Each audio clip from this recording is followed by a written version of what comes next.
Hello दोस्तों, good morning. स्वागत है एक बार फिर से आप सभी का सैलून क्वेस्ट में। साथियों, जैसा कि आज है 27 जून और आज की वीडियो में हम लोग बात करेंगे 27 जून 2025 के most important daily current affairs के क्वेश्चन के बारे में। तो चलिए वीडियो की शुरुआत करते हैं। वीडियो को अगर पसंद आएगी तो लाइक एंड शेयर जरूर करिएगा। चैनल को सब्सक्राइब कर लेना अगर आपने अभी तक चैनल को सब्सक्राइब नहीं किया है तो। एंड चलिए जैसा कि स्टार्ट करते हैं, हमारा आज का पहला क्वेश्चन है। पहला क्वेश्चन है, देखते हैं संविधान हत्या दिवस कब मनाया गया। तो संविधान हत्या दिवस साथियों अभी मनाया गया है 25 जून को। कल ही जैसे कि हम 25 जून को कब मनाया गया, ये परसों 25 जून ही वह दिन है जब 1975 में तत्कालीन प्रधानमंत्री इंदिरा गांधी जी ने पूरे देश भर में इमरजेंसी की घोषणा करी थी। इमरजेंसी घोषणा करी थी या कहीं कहें कि कार्रवाई की थी, क्योंकि राष्ट्रपति के द्वारा माना जाता है कि जो ऑफिशियली, लेकिन कहा यह भी जाता है कि राष्ट्रपति को पता भी नहीं था कि तो 1975 में संविधान उसी इमरजेंसी की याद को देखते हुए क्या कहा जाता है, संविधान हत्या दिवस मनाया जाना शुरू हुआ है। पिछली बार से यहाँ पर आप देख सकते हो, जैसा कि जो आप देखोगे डीडी न्यूज का आर्टिकल होता है, उसमें पीएम मोदी पे tribute to defenders of democracy on Samvidhan Hatya दिवस। तो 25 जून को जैसा कि ये आपातकाल की याद में मनाया जाता है। इमरजेंसी कितने टाइम की तक लगी थी?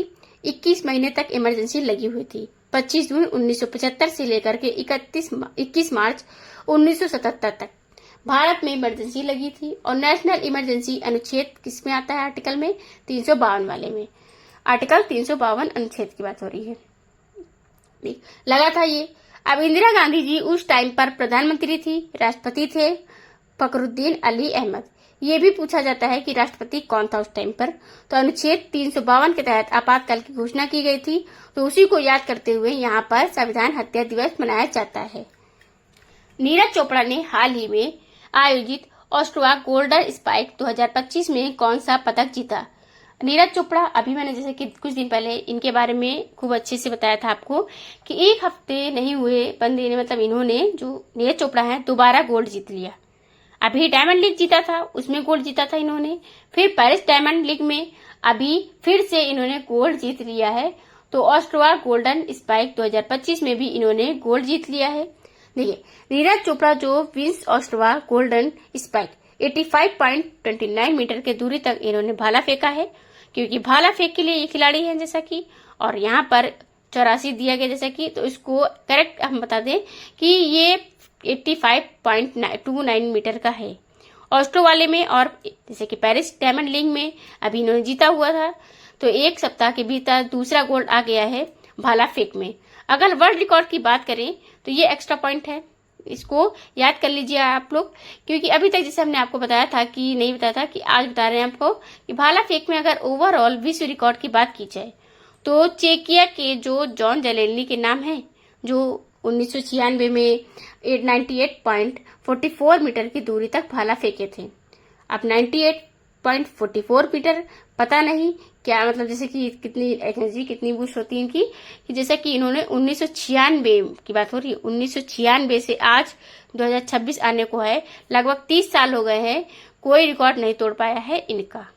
तो ये हैं एक चेकिया के ही हैं, जो कि वहीं के हैं जहां पर ये आयोजन हो रहा था। तो भाई साहब, ये वर्ल्ड रिकॉर्ड वाली कंट्री है, वहां पर आयोजन हो रहा था। जैसा कि अब हाल ही में किस देश के वैज्ञानिकों ने ग्वाले लोब की महिला में इसमें एक नए रक्त समूह की खोज की, तो एक नए ब्लड ग्रुप की खोज की है। तो अभी फ्रांस के जो वैज्ञानिकों ने पाया हुआ है कि वहां पर एक ग्वाले डोप में एक महिला है, उसके अंदर एक रेयर टाइप का ब्लड ग्रुप है। ब्लड ग्रुप आप जो भी सुनते हो ना, अभी तक सुनते आए हो, AB O है, और ना इसमें जो भी पॉजिटिव नेगेटिव होते हैं, एंटीजन होते हैं। तो आप यहाँ पर एक नया ही टाइप का मिला हुआ है। अब एक बॉम्बे ब्लड ग्रुप करके भी मिला हुआ था, क्योंकि बॉम्बे में मिला था इसलिए उसे बॉम्बे ब्लड ग्रुप कहा जाता था। वह भी एक बहुत रेयर ग्रुप माना जाता है। लेकिन अब यहाँ पर एक और नया ब्लड ग्रुप ब्लड टाइप पाया गया है। और फ्रांस में, जैसे कि फ्रांस में बताएं तो इसके साइंटिस्ट ने ये ढूंढ निकाला है। तो फ्रांस की जो राष्ट्रीय रक्त एजेंसी है, एंटाब्लिसमेंट फेंकाजाइन डसांग, या कहें फ्रेंच ब्लड एस्टेब्लिशमेंट, इंग्लिश में कहें, ऐसे ही इसे बोला जाएगा। तो ये तो फ्रेंच लैंग्वेज में है। तो इसने ये घोषणा की हुई है कि international society of blood transfusion के द्वारा मान्यता दे दी गई है कि इसको EMM निगेटिव नाम दिया गया। इसका क्या नाम दिया गया है?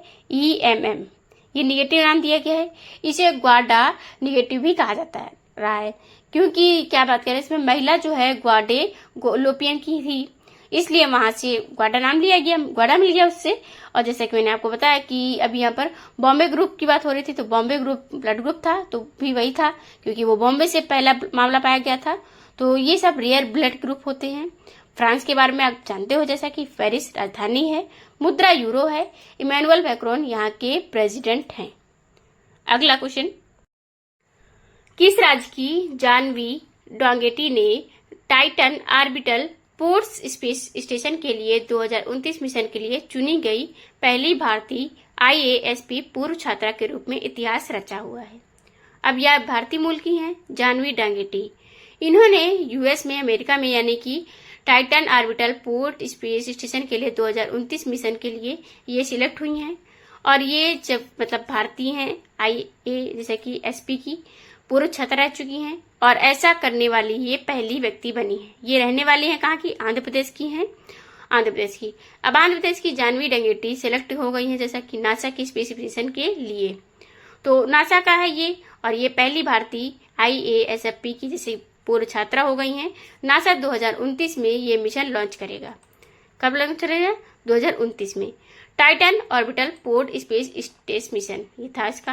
और नासा के बारे में आप जानते हो, जैसे कि 1958 में इसकी स्थापना हुई थी। वॉशिंगटन DC में इसका हेडक्वार्टर है। यहीं पर अध्यक्ष जानेट पेट्रो इसके जाने माने, जैसे कि ये जानेट पेट्रो कार्यवाहक अध्यक्ष हैं, अभी एक्टिंग की भूमिका में है जैसा कि ये। अगला क्वेश्चन, गूगल ने किस देश में सर्च के लिए नया AI मोड जारी किया? अब नया AI मोड एक्टिवेट कर दिया है, तो गूगल ने फाइनली अब इंडिया में भी ये AI मोड अपना जो एक्टिवेट कर दिया है। इससे पहले ये अमेरिका वगैरह में ये पहले ही चला दिया था, शुरू किया था जब नया नया लॉन्च किया था। तो कुछ देशों में ट्रायल फेज में, मतलब राहत ट्रायल फेज में चल रहा था। अब इसने इंडिया में भी अपना जो AI मोड है ये ऑन कर दिया है, मतलब कि इसको एनेबल कर दिया है। अब गूगल में आप AI के जरिए भी सर्च कर सकते हो, मतलब सर्चिंग में AI की भी मदद ले सकते हो। AI बोले तो जैसे कि आर्टिफिशियल इंटेलिजेंस। अब कैसे मदद ले सकते हो? जैसे गूगल पर हम लोग क्या क्या सर्च मारते हैं, कोई न्यूज सर्च करनी होती है, या कोई इन्फॉर्मेशन चाहिए होती है, या कोई भी इमेज चाहिए होती है, तो इस टाइप के तो अब धीरे धीरे सभी जो बड़े बड़े प्लेटफॉर्म, चाहे व्हाट्सएप हो गया, या फेसबुक हो, या मेटा, या फिर ट्विटर को देख लो, तो उनको भी आप ग्रो AI है जैसा कि, तो ऐसे बहुत सारे प्लेटफॉर्म है, सब अपना अपना AI फीचर लॉन्च कर दिए हैं। यह भी जेमिनी लॉन्च किया था गूगल का AI जेमिनी है, इसे याद रखना। ये और माइक्रोसॉफ्ट का है कोपायलट। क्या है? ये माइक्रोसॉफ्ट का है। तो हम आपको बता दें, ये माइक्रोसॉफ्ट का कोपायलट है और गूगल का जेमिनी जैसा कि है, गूगल का है ये। चैट GPT आप सुने होंगे। अब चैट GPT किसका है? तो चैट GPT ये ओपन AI का है, ओपन AI का है चैट GPT। इसके अलावा अगर बात करें तो आप व्हाट्सएप का सुनते हो, या व्हाट्सएप AI करके ही लिखा हुआ होगा, जैसे मेटा AI आता है ना, मेटा AI। तो ये क्या होते हैं? ये मेटा कंपनी का है। मेटा कंपनी के अंतर्गत आप जानते हो फेसबुक हो, इंस्टाग्राम, व्हाट्सएप सब आ जाता है। इसके अलावा अगर क्या चैट GPT हो गया, या कोपायलट हो गया, जेमिनी हो गया, और ग्रोक AI हो गया। अब ग्रोक AI भी है। ये किसका है? ये X का है, जिससे पहले किसी नाम से जाना जाता था? ट्विटर के नाम से जाना जाता था। अब ये इसका प्लेटफॉर्म है। तो ये सभी AI जो प्लेटफॉर्म, इनको याद रखना। अब AI मोड एक्टिवेट हो जाएगा गूगल में, तो गूगल से ये सर्च इंजन के लिए एक्टिवेट होगा। जेमिनी था वो अलग से यूज में आता है था, लेकिन अब सर्च इंजन में क्या होगा कि जैसे आप गूगल से कोई चीज सर्च करोगे ना, तो उसमें AI की मदद से मिलेगी ही, वहीं पर AI के जरिए आपको सर्च को शॉर्ट फॉर्म में करके सटीक आपको इंफॉर्मेशन दे देगा। दूसरा चीज में क्या करेगा, ये आप इमेज जनरेट भी करवा सकते हो। तो मतलब एक प्रकार से ये जनरेटिव AI को भी इनेबल करने की बात कर रहे हैं। जैसे आपको कोई इमेज चाहिए, पर्टिकुलर इमेज चाहिए, या जैसे बराक ओबामा हो, जो कोई भी हो, उस किसी के ऊपर मतलब आप कोई भी, जैसे कि आपके अंदर इमेजिन कर लो कोई भी इमेज है, किसी टेबल पर बैठा हुआ है, या बच्चा जैसे कोई रीडिंग कर रहा है, या कोई भी जैसे पॉलिटिक्स में कोई भी हो, उसकी भी इमेज को आप इसमें मतलब आप लिखोगे, जैसे कुछ भी आप लिख के जनरेट करने कहोगे तो गूगल जो है वो इमेज जनरेट करके देगा आपको। तो उसी को कहते हैं जनरेटिव एआई। ये सब जो है जनरेटिव एआई ही है। अब इसमें कुछ चैटबॉट भी हैं, जैसे कि खैर तो अब गूगल ने ये एनेबल कर दिया है भारत में भी, और ये आप मोटा मोटा समझ गए होंगे कि आर्टिफिशियल इंटेलिजेंस को तो गूगल जैसे कि प्लीज ये AI mode in India with, Google ने क्या लॉन्च कर दिया है AI mode in India with advance reasoning and मल्टीलिटी। ये और एडवांस की बात अभी सभी लोग जैसे आप जानते हो कि एडवांस ही बताते हैं कि हमारा वाला सबसे बढ़िया है। अब गूगल उन्नत आर्टिफिशियल इंटेलिजेंस दुनिया की सबसे बड़ी डिजिटल आबादी तक पहुंच के लिए प्रतिबद्ध है, जैसा कि, और गूगल की स्थापना आप जानते हो 1998 में हुई थी। लैरी पेज और सर जेबिन ने की थी, जैसा कि सुंदर पिचाई इसके सीईओ हैं वर्तमान में। ये अल्फाबेट इसकी पेरेंट कंपनी है। किसकी? अल्फाबेट इसकी पेरेंट कंपनी है। हाल ही में कैबिनेट ने उत्तर प्रदेश के किस जिले में अंतर्राष्ट्रीय आलू केंद्र मतलब सीआईपी की स्थापना को मंजूरी दी है? तो उत्तर प्रदेश के एक जिले में अंतर्राष्ट्रीय आलू केंद्र की स्थापना को मंजूरी दी गई है। वह जिला कौन सा है? आगरा। आगरा में बनेगा अब अंतर्राष्ट्रीय आलू केंद्र। अंतर्राष्ट्रीय आलू केंद्र तो देखिए जैसे कि centre approve south Asia unit of international potato centre at Agra. तो ये साउथ एशिया की यूनिट है। ये पूरे साउथ एशिया के लिए ये रिस्पॉन्सिबल होगी यूनिट। उत्तर प्रदेश के आगरा जिले में बनेगा अब अंतर्राष्ट्रीय आलू केंद्र। जैसे कि एशियाई की बात करें अगर, जैसे कि तो एशियाई क्षेत्रीय केंद्र के रूप में ये मतलब कहें CAS जैसे कि CSARC ये रूप में स्थापना हो रहा है इसका। कृषि एवं किसान कल्याण विभाग के प्रस्ताव को मंजूरी दे दी गई है पीएम मोदी की अध्यक्षता में। कैबिनेट ने ये अप्रूवल दिया हुआ है। तो अंतर्राष्ट्रीय आलू केंद्र कहाँ हुआ भाई? तो आगरा में। बहुत बहुत क्वेश्चन जैसे कि इम्पोर्टेंट है, ये याद कर लेना आप इसको। अगला, अडानी ग्रुप ने कहां पर भारत का पहला of grid green hydrogen plant शुरू किया? Of grid green hydrogen plant ये शुरू किया गया है साथियों अभी जैसा कि गुजरात में। अब गुजरात में गांधीनगर यहाँ दिया गया, जैसा कि गांधीनगर ये कच्छ में पड़ता है। जैसे कि कच्छ जो है ना, कच्छ जिला है। Adani commission India first of grid green hydrogen pilot plant. तो अब देखो ये पूरी तरीके से सौर ऊर्जा से चलेगा। कच्छ मतलब कच्छ गुजरात में है, जैसा कि जिला है, ये इससे ध्यान रखना, ये वहां का सबसे बड़ा जिला है क्षेत्रफल की दृष्टि से। तो इस तरीके से जो सौर ऊर्जा से संचालित है, किसी भी प्रकार से ये किसी भी मेन लाइन या किसी इलेक्ट्रिसिटी से नहीं जुड़ा होगा। ये पूरी तरीके से ऑफ ग्रिड है, मतलब किसी भी इलेक्ट्रिसिटी ग्रिड से नहीं जुड़ा है, और ग्रीन हाइड्रोजन प्लांट है ये, मतलब इसमें कार्बन का एमिशन भी नहीं हो रहा है। तो पूरी तरीके से ये पर्यावरण के अनुकूल हाइड्रोजन उत्पादन यहाँ करेगा। ये इम्पोर्टेंट क्यों है? अच्छा, तो अब हाइड्रोजन जैसे कैसे इम्पोर्टेंट करेगा मतलब इसकी, तो हम बता दें इलेक्ट्रोलाइसिस प्रोसेस से। पानी में आप जैसे इलेक्ट्रोलाइसिस प्रोसेस आप पढ़े होंगे ना कि कैसे किया जाता है। उसके बाद क्या होता है, मतलब हाइड्रोजन और ऑक्सीजन में विभाजित हो जाता है पानी में। तो ठीक उसी प्रकार H+IN तो ऐसे ही ये भी करेगा, तो उसी में हाइड्रोजन जनरेट होगा। हाइड्रोजन क्यों इम्पोर्टेंट है? और क्योंकि hydrogen is the future fuel. Hydrogen is the future fuel. तो फ्यूचर फ्यूल क्यों है ये? क्योंकि हाइड्रोजन एक ऐसा ज्वलनशील पदार्थ है जिससे कार्बन का एमिशन नहीं होता है, और यही तो हमें जैसे चाहिए फ्यूचर में कि ऐसा एनर्जी फ्यूल हम यूज करें कि कार्बन का एमिशन ना हो और ग्लोबल वार्मिंग ना हो बढ़े, जिससे बहुत सारी जो चीजें हैं वो जो हो जाती हैं अच्छी मतलब सही हो सकती हैं, पर्यावरण का प्रदूषण ना हो और हमें एनर्जी भी मिल जाए। तो इसके लिए ये हाइड्रोजन का जरूरी है। लेकिन हाइड्रोजन बहुत ज्यादा ज्वलनशील होता है, तो उसको कंट्रोल करना मुमकिन मतलब कि अब तो मुमकिन होने लगा है, पहले उतना मुमकिन नहीं था, बहुत टफ टास्क था। इसीलिए अब धीरे धीरे हाइड्रोजन लोग जो हैं अपना रहे हैं और हाइड्रोजन का उत्पादन कर रहे हैं। अच्छा, ये उत्पादन कर रहे हैं तो कहेंगे कि भाई कैसे ले जाओगे, बाइक कहाँ है? तो याद हो अगर आपको हमने कुछ दिन पहले जैसे कि कुछ महीने पहले एक बताया होगा कि बताया था कि इसमें हाइड्रोजन की जो पाइपलाइन है, पाइपलाइन की हाइड्रोजन की पाइपलाइन पड़ेगी, तो ये विकसित किया था भाई किसने? टाटा ने। टाटा पावर, जैसे कि आपको पता है टाटा पावर ने ये विकसित किया था हाइड्रोजन की पावर पाइपलाइन। अब हाइड्रोजन को कैरी करने वाली जो पाइपलाइन बना दी है इन्होंने, जैसे मैंने आपको बताया, तो बहुत ज्यादा जो ज्वलनशील होता है, तो इसके लिए कुछ हाईटेक लेवल की ही पाइपलाइन चाहिए।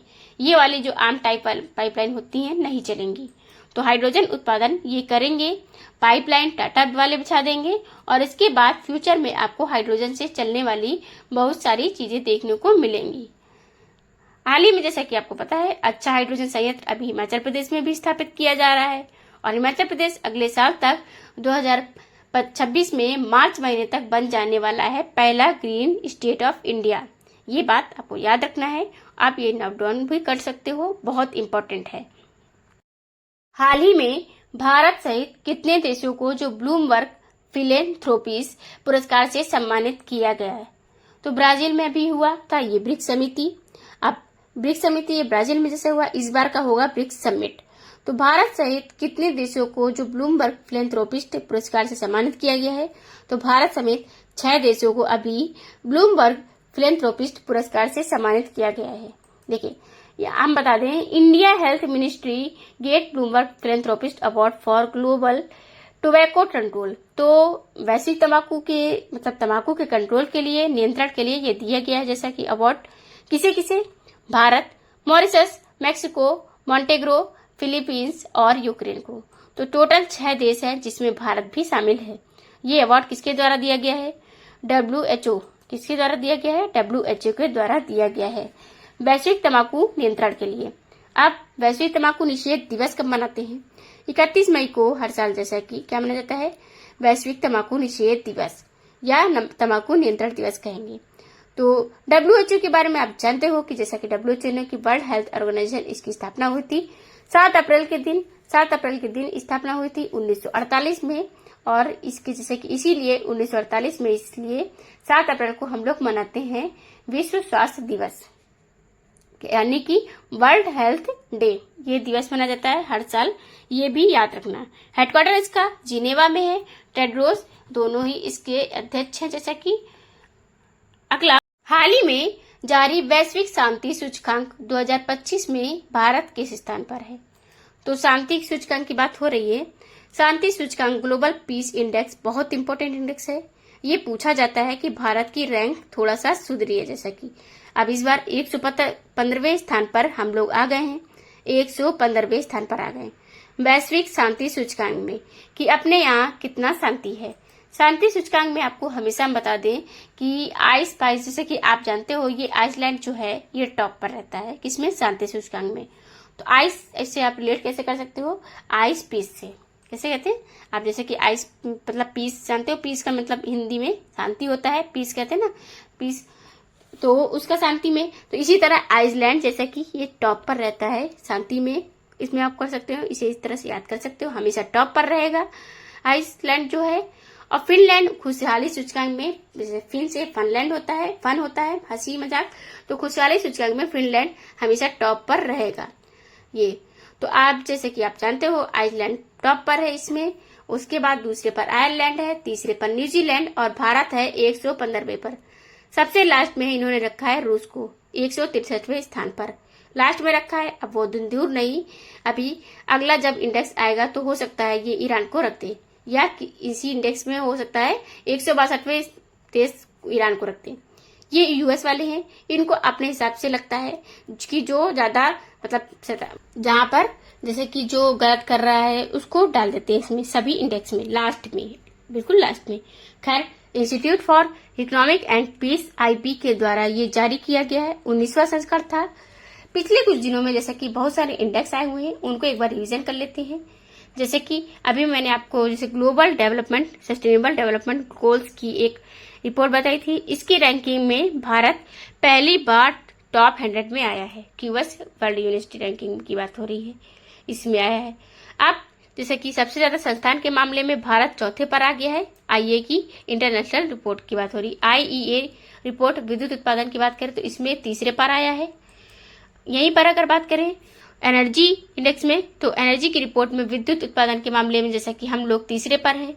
अमेरिका और चाइना के बाद एनर्जी ट्रांजेक्शन इंडेक्स में हम लोग 71वें पर हैं। ग्लोबल जेंडर गैप इंडेक्स बहुत पूछा जाता है, ये 131 पर है, 131वें पर है।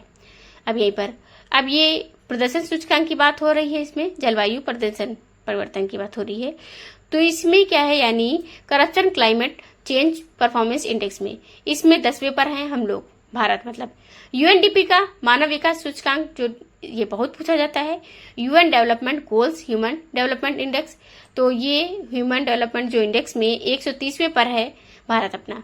विश्व प्रसन्नता सूचकांक, खुशहाली इंडेक्स, जो अभी हमको बता दें, आपको बताया गया था ग्लोबल हैप्पीनेस इंडेक्स में, तो 118वें पर है। शांति सूचकांक में 115वें पर, और हैप्पीनेस सूचकांक में जैसा कि 118 पर। मुक्त भाषण सूचकांक में, फ्री स्पीच में 24वें पर है। ग्लोबल टेररिज्म इंडेक्स में 14 नंबर पर है। टेररिज्म का जो उससे प्रभावित देशों की ये लिस्ट थी, इसमें भारत जो है वो 14 नंबर पर है। 2025 में इफ्को ने कहां पर पहला निवेशी नैनो उर्वरक संयंत्र स्थापित करने की घोषणा की है? तो इफ्को जो है वो आपको याद होगा कि 2-3 साल हो गए हैं, जैसे कि हमने क्वेश्चन उसमें था, ये इफ्को ने भारत में दुनिया का पहला नैनो यूरिया या नैनो लिक्विड यूरिया बनाया हुआ है। इससे, जैसे कि मैंने आपको बताया था कि मात्र आधी बोतल यूरिया जो होता, ये पूरे के पूरे एक बोरी यूरिया होता है उसके बराबर होगा। आधी बोतल का जो लिक्विड होगा यूरिया, वो नैनो यूरिया, ये इसको इफ्को ने बनाया है। भारतीय कंपनी है, भारतीय संस्थान है, और दुनिया में पहली बार भारत के साइंटिस्ट ने ऐसा किया है, लिक्विड फॉर्म में यूरिया डेवलप किया है जो एक बोरी यूरिया के बराबर होगा। अब ये खैर, अब जैसे इसी का डेवलप करने के लिए ये हम लोग इंडिया में डेवलप कर रहे हैं, तो ये इसका प्रोडक्शन कर रहे हैं। इस प्रोडक्शन को हम लोग अब विदेशों में करेंगे। अब इसको इफ्को ने बनाया, जैसा कि इफ्को ने ही ये बनाया है। इफ्को ही पहला अपना विदेशी नैनो उर्वरक संयंत्र या कहें प्लांट ये डेवलप करने के लिए, प्रोडक्शन करने के लिए या कहें स्थापित किया है। ब्राजील में किया है। कहां पर? ब्राजील में। ब्राजील आप जानते हो दक्षिण अमेरिकी महाद्वीप का एक देश है ब्राजील। तो IFFCO to set up the first overseas nano fertiliser plant in Brazil. तो ये आपको याद रखना है, ब्राजील में अब स्थापित किया जाएगा। इसके लिए वहां पर या नैनो ऑफर्ड के साथ समझौता किया गया है। जब भी जाएंगे तो वहां की जो रीजनल कंपनी समझौता करना ही पड़ता है। जैसे कि अब 4 मिलियन लीटर का उत्पादन करेगी, इससे वैश्विक पहुंच बढ़ेगी और लागत में कमी आएगी। नैनो उर्वरक पारंपरिक उपयोग में कटौती करते हुए फसल की पैदावार बढ़ाने में भी काम आती है। ब्राजील के बारे में अगर जाने तो ब्राजीलिया राजधानी है, और इसके बाद मुद्रा इसकी है ब्राजीलियन रियल। राष्ट्रपति लुइस इनिशियो ये लूला साल्वा है, और महाद्वीप जैसा कि आपको पता है दक्षिण अमेरिका पर पड़ता है ये देश। तो याद है साथियों, आज के दिन के टॉप 10 करंट अफेयर्स अगेन मैं रिमाइंड कर देती हूं, जैसे कि ये आपके 10 टॉप करंट अफेयर के क्वेश्चन थी जो आपने पढ़े। अगर आपको जैसे कि वीडियो समझ में आई हो, क्वेश्चन समझ में आए हो, तो लाइक एंड शेयर जरूर कीजिएगा। एंड आपको पीडीएफ जो है वो टेलीग्राम चैनल पर मिल जाएगी। टेलीग्राम चैनल का जो लिंक है वो डिस्क्रिप्शन बॉक्स में मिल जाएगा। वहां से आप सलोनी को सर्च करके टेलीग्राम चैनल पर ज्वाइन कर सकते हैं एंड पीडीएफ वहां से प्राप्त कर सकते हैं।